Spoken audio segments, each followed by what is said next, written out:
Imagínate que llegas por primera vez a una ciudad de los Estados Unidos. No importa si es una ciudad grande o un suburbio tranquilo.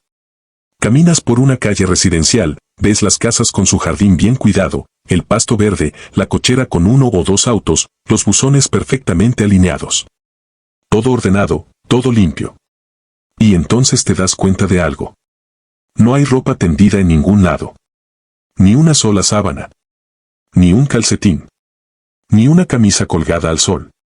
Nada.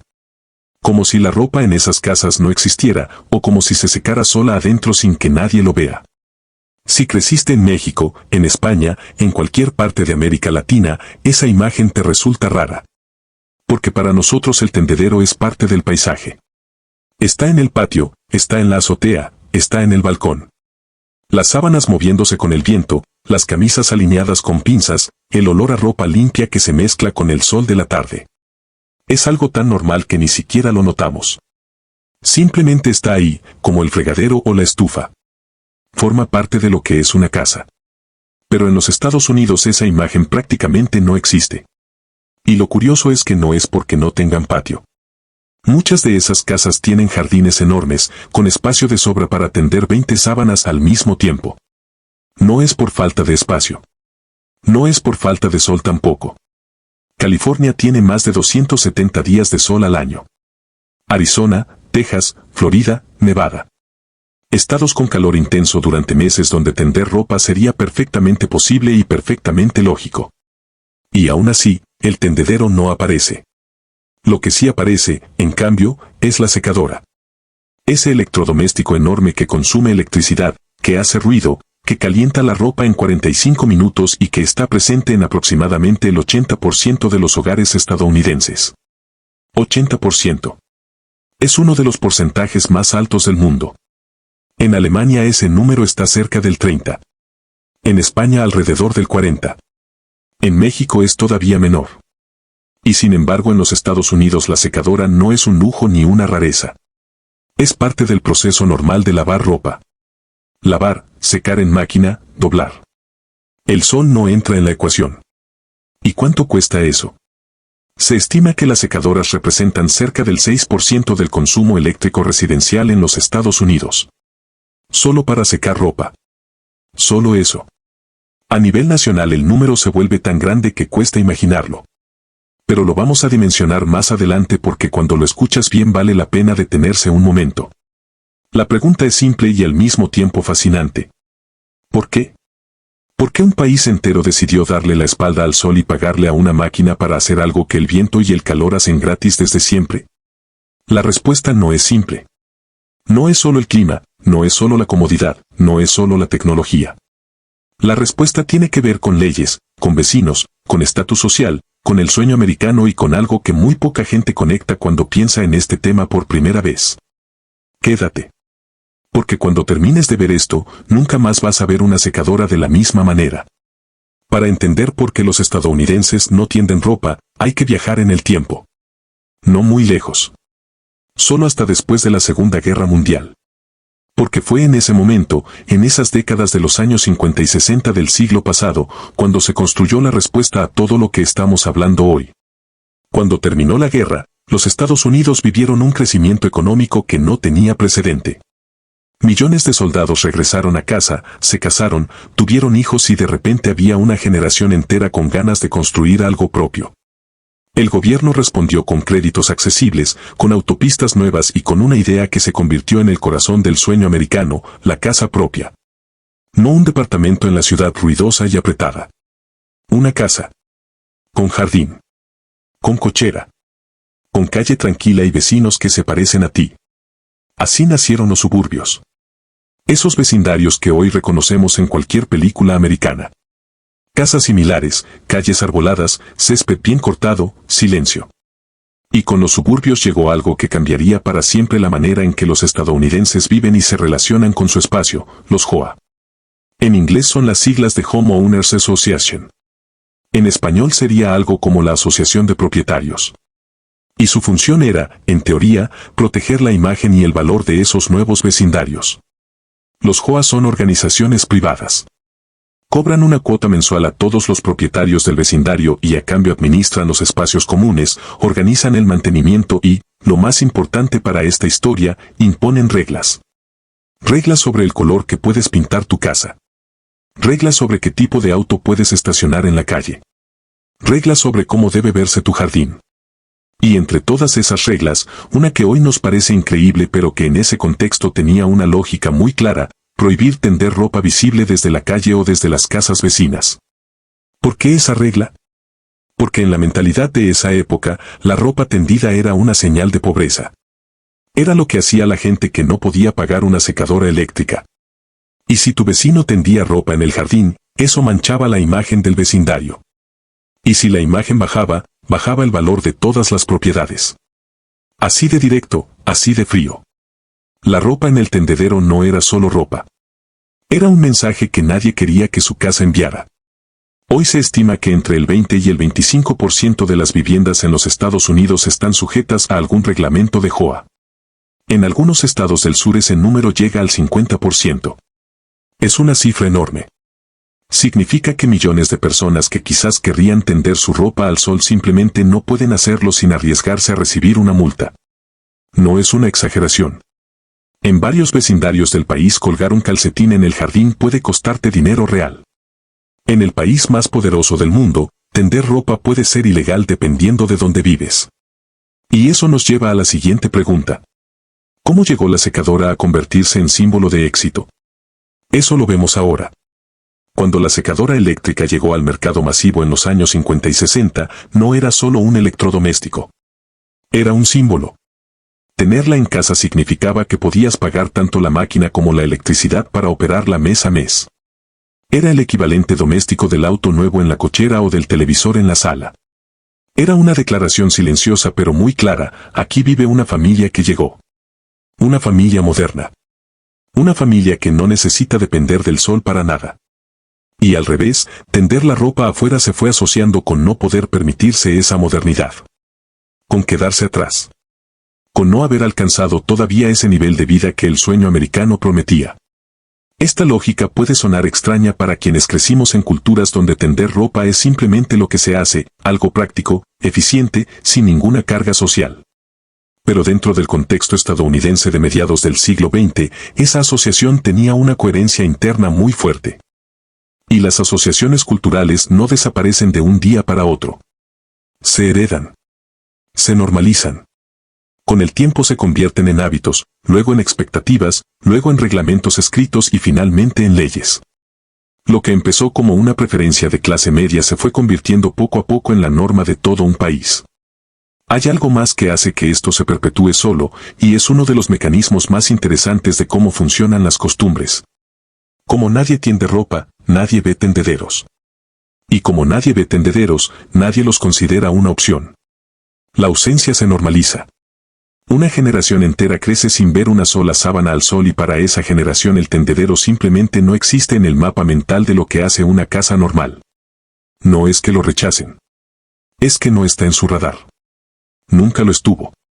Esto explica algo que de otra manera resulta difícil de entender. ¿Por qué en California, con 270 días de sol al año, casi nadie tiende ropa? ¿Por qué en Florida, con calor durante 10 meses, la secadora sigue siendo la norma? No es el clima. No es la falta de espacio. Es que varias generaciones crecieron sin ese referente y sin ese referente la alternativa simplemente no existe como posibilidad real en la mente de la mayoría. Y entonces llegamos al dinero. Porque más allá de la cultura y la historia, hay un costo concreto, medible, que cada familia estadounidense paga mes a mes por esta costumbre. Una secadora eléctrica promedio consume entre 4 y 5 kWh por ciclo. Si una familia hace entre 8 y 10 cargas de ropa a la semana, el gasto anual de ese solo aparato puede representar entre $80 y $120 al año dependiendo de la tarifa del estado. Puede parecer poco. Pero multiplicado por los aproximadamente 125 millones de hogares con secadora que hay en el país, el número se vuelve difícil de ignorar. A nivel nacional, las secadoras consumen alrededor de 60.000 millones de kWh al año. Es el equivalente a la producción anual de cerca de 8 plantas de energía de tamaño mediano. Solo para secar ropa. Solo para hacer algo que el sol y el viento hacen de manera completamente gratuita desde que el mundo es mundo. Y todo ese consumo genera emisiones de carbono, presiona la red eléctrica y tiene un costo ambiental que cada vez más personas están empezando a cuestionar en voz alta.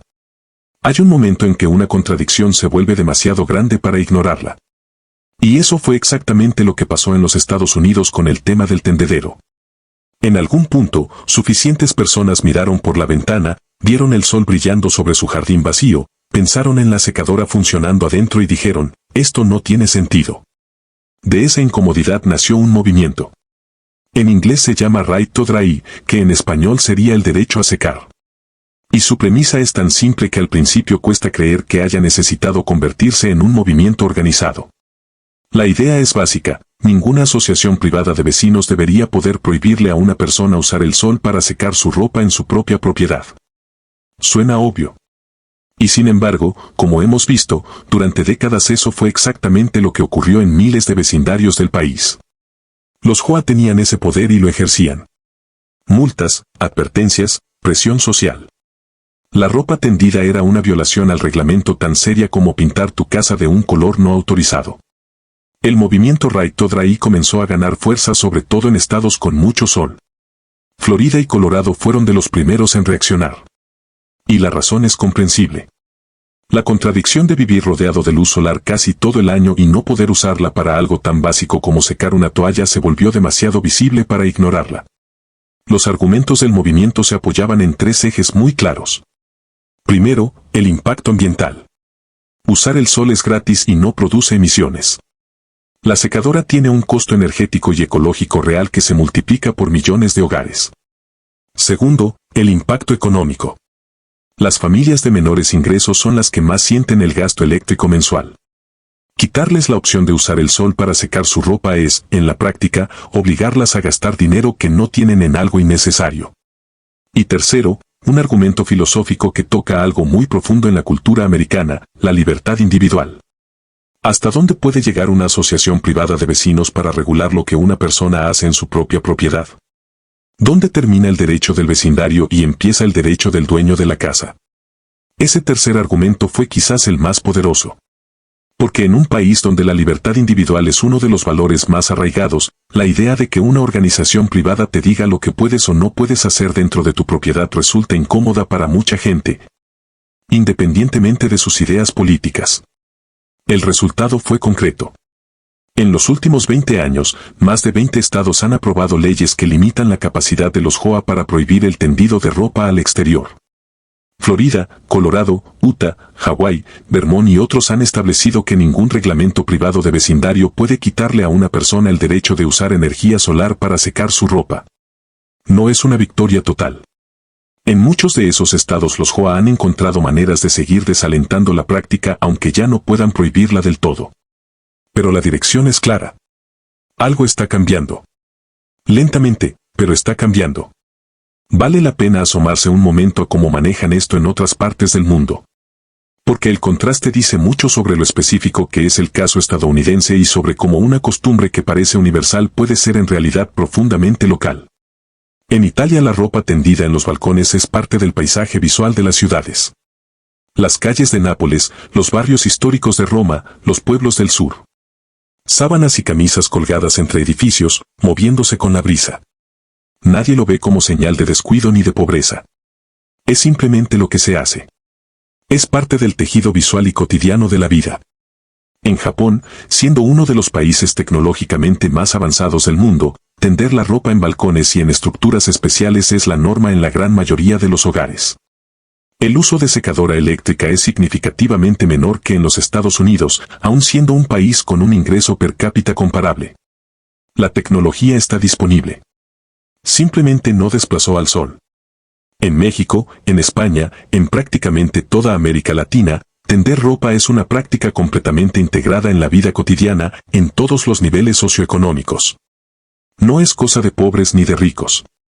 Es cosa de personas que viven en un clima donde el sol funciona y que nunca tuvieron razones culturales para abandonar esa práctica. ¿Qué nos dice todo esto?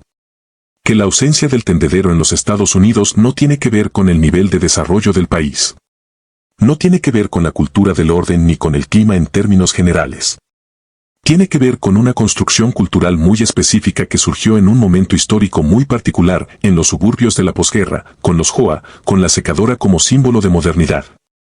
Y que se fue convirtiendo poco a poco en una norma tan arraigada que hoy parece natural, inevitable, como si siempre hubiera sido así. Y eso es lo más interesante de todo. Las costumbres más invisibles, las que damos por sentadas, las que nunca cuestionamos porque simplemente son parte del paisaje, casi siempre esconden una historia. Una decisión que alguien tomó en algún momento. Una asociación cultural que se formó en un contexto específico. Una regla que alguien escribió y que con el tiempo dejó de parecer regla para parecer naturaleza. La secadora no es solo una máquina. Es el resultado de décadas de historia, de aspiraciones de clase media, de reglamentos de vecindario, de lo que una generación decidió que debía verse y lo que no, y el tendedero no es solo un objeto. Es la prueba de que hay otras maneras de hacer las cosas, maneras que el sol lleva miles de años ofreciendo sin cobrar nada a cambio. La próxima vez que veas en una película americana a alguien sacando ropa caliente de una secadora, ya no vas a pensar que es simplemente una costumbre diferente. Vas a entender que detrás de ese gesto cotidiano hay 70 años de historia, de cultura, de estatus, de reglas y de lo que la gente decide que dice sobre ellos el lugar donde viven. Y con eso llegamos al final. Ahora queremos escucharte. Si vivieras en un vecindario que te prohibiera tender ropa, ¿lo aceptarías o buscarías la manera de seguir haciéndolo? Cuéntanos en los comentarios. Y si el video te pareció interesante, dale like. Eso nos ayuda mucho a que más personas puedan encontrarlo. Nos vemos en el siguiente.